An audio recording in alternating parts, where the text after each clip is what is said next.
In today's video I'm gonna show you how I built this wire feed adjustment device. So this is my welding station and it's really awesome. You can adjust the voltage, you can adjust the current, you can use it for electrode, MIG, MEG and even WIG welding. So it has everything you need except for one tiny but really important feature. You cannot adjust the wire feed. So I want to upgrade it. So my idea is really simple, because the wire is pushed by this little motor. So in order to adjust the wire feed, I just have to adjust the motor speed. And to me this sounds really easy, because to control the motor I got this right here. This is an L298N motor speed controller, and these things are awesome because you can hook up two motors and control them individually. You can control the direction the motor is spinning and you can control its speed. You can hook up 5 volts or 12 volts, so it's suited for a lot of different motor types. And you can control it with an Arduino. Speaking of an Arduino, I made this control circuit right here that uses an Arduino Uno as its main brain. An L298N motor speed controller, a DC motor, and a little potentiometer to control the motor speed. Now let's hook up 12 volts to the speed controller, and you can see that the little LED right here turned on, so the motor is powered. Now let's power the Arduino with 5 volts and the motor is spinning. 1 second. I indicate the motor spin so that you can see it better. Oh. With a little piece of tape. Now you can see the motor spins, and when I adjust the potentiometer it spins faster or slower.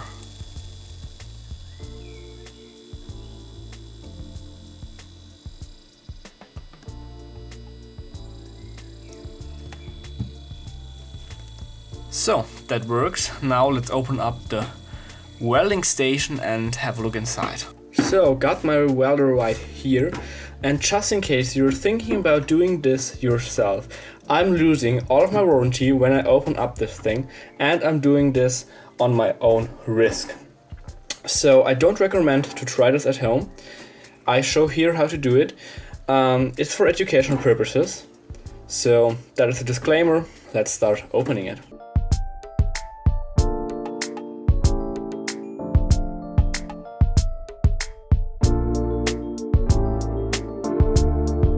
So here a little trick.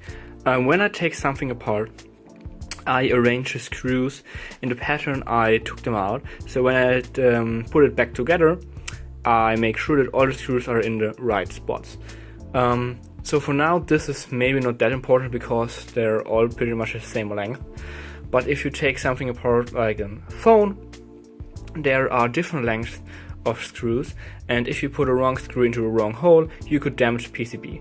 So no matter what I'm taking apart, I always do this. So and there we have it. It's really cool to have a look at it from the inside.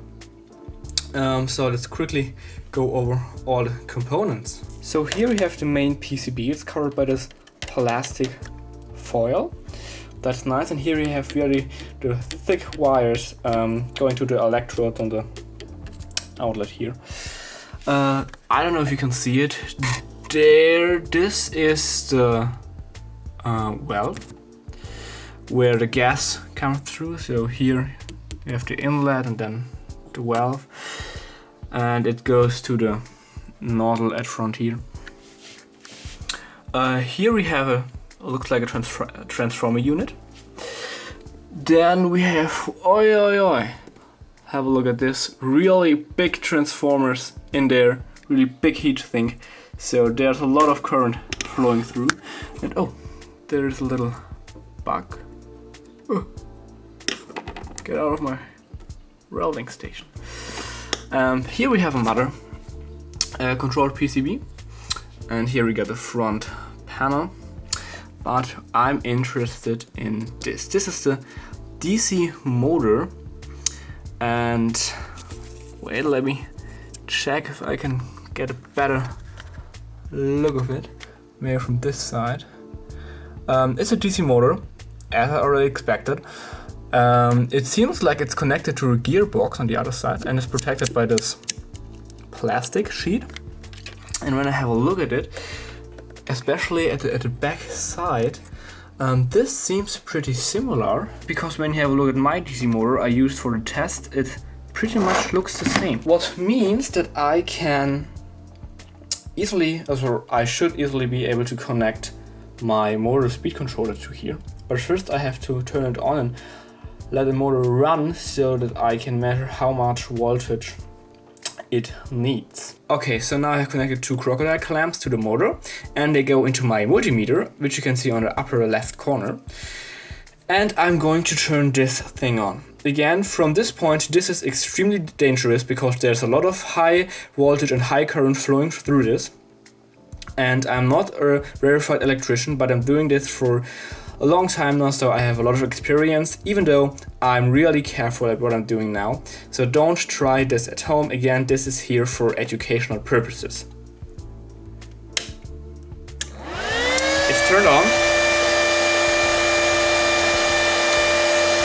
And when I hit this button, the motor should turn.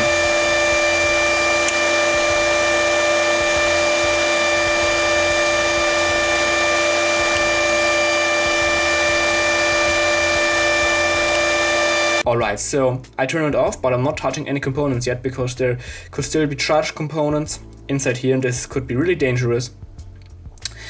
But the test was successful, and now I know that there are roughly 8 volts going to the motor, and that's good to know. So now let's unplug it, discharge it, and install the motor driver.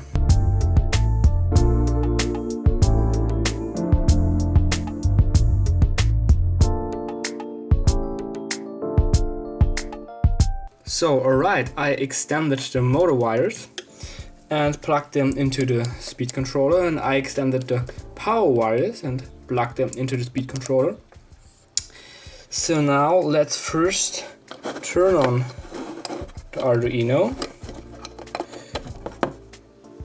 So Arduino is turned on, and now let's turn on the welding station and have a look if I can adjust the motor speed by turning this potentiometer.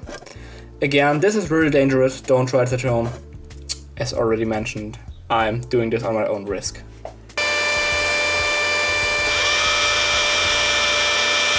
So as you already may have noticed on the multimeter, there is a voltage drop of about 1.51 volts over this speed controller unit right here. But I don't think that's a problem, so I won't include a DC-DC step-up converter yet. So next I want to know how fast this little wheel here is spinning.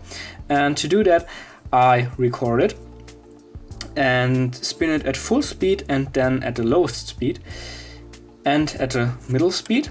And after that I'm going into my video editing program and have a look at the time the little black line I marked earlier needs to travel around, so actually run rotation of this little wheel, and then I can calculate the speed the wheel is turning. So I got the little video pieces right here, and I marked this red line, and then I can turn it frame by frame,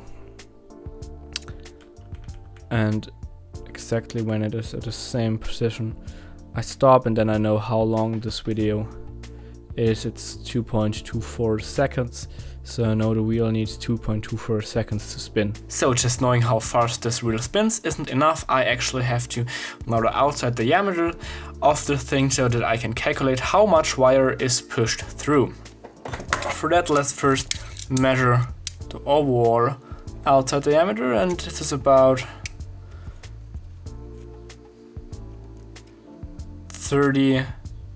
roughly 30 millimeters. So we have the outside of 30 millimeters. And now let's measure those little grooves here, because the one side is for 0.8 to 1 millimeter wire right here, and the other is for 0.6 millimeter wires. So let's first measure the 0.8 to 1 millimeters.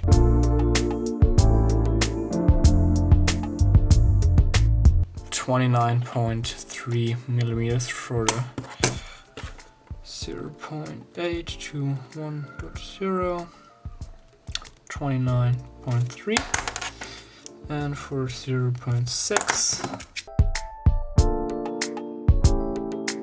29.7.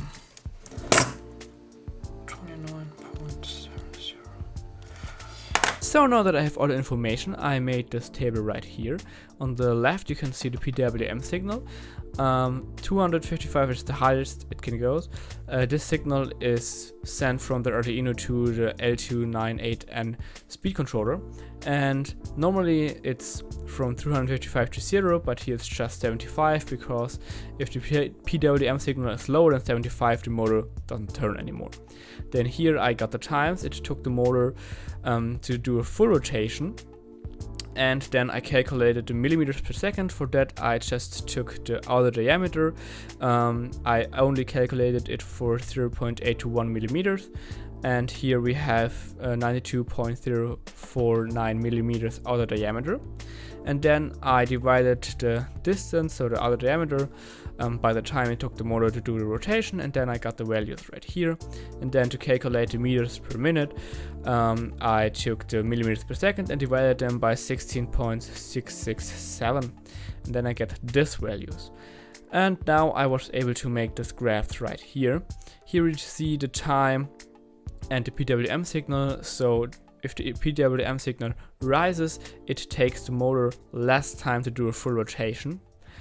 And here we see the meters per minute and the time. So the longer it takes the motor to do a full rotation, less wire is being pushed through the tube, so the meters per minute drops as well.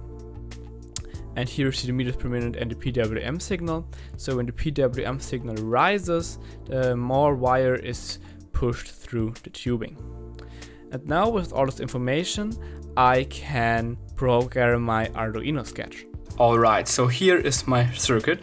Imagine this motor to be the motor in my welding station, and here I added a little OLED display so that you can see how much wire is pushed through the tubing. So I'm gonna turn it on.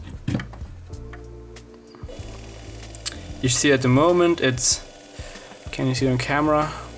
I hope so. 2.29 meters per minute. Then I can crank it up so it goes higher or lower.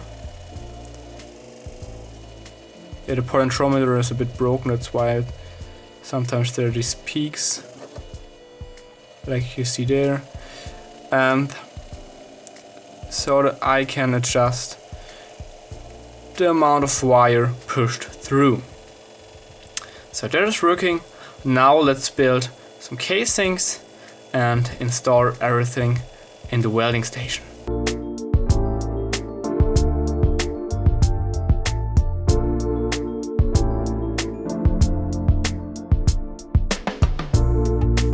So here are my main parts: the speed controller unit that goes into the welding station, and the Arduino and display and potentiometer unit that is going to be in the control panel.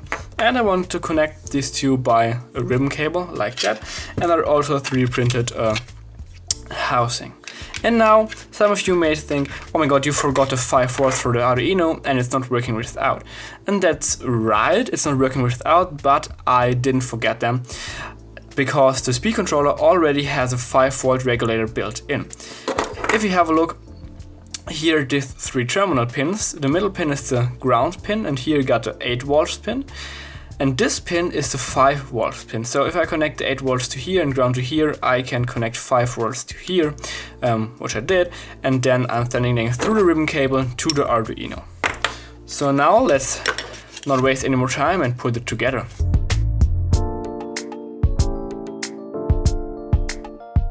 And there it is! I assembled the welding station, and this is the control panel with a little display, a little potentiometer knob to adjust the speed, and my Geissler logo. To make sure that it doesn't fall off, I installed a little magnet at the bottom so that I can just stick it to the welding station, and it's pretty secure. To connect it, I just have to connect this ribbon cable to the back, just like that, and put it on my welding station. So there you can see the little wheel. Now let's test the whole system. And you can see motors turning. I come in from this side, and I can make it go faster or go slower. Now that I know it works, I want to give it a real life test. So for the test, I have these two pieces I want to weld together, and I calculated everything I need to know in this app right here. And now I can tune my welding station and weld them.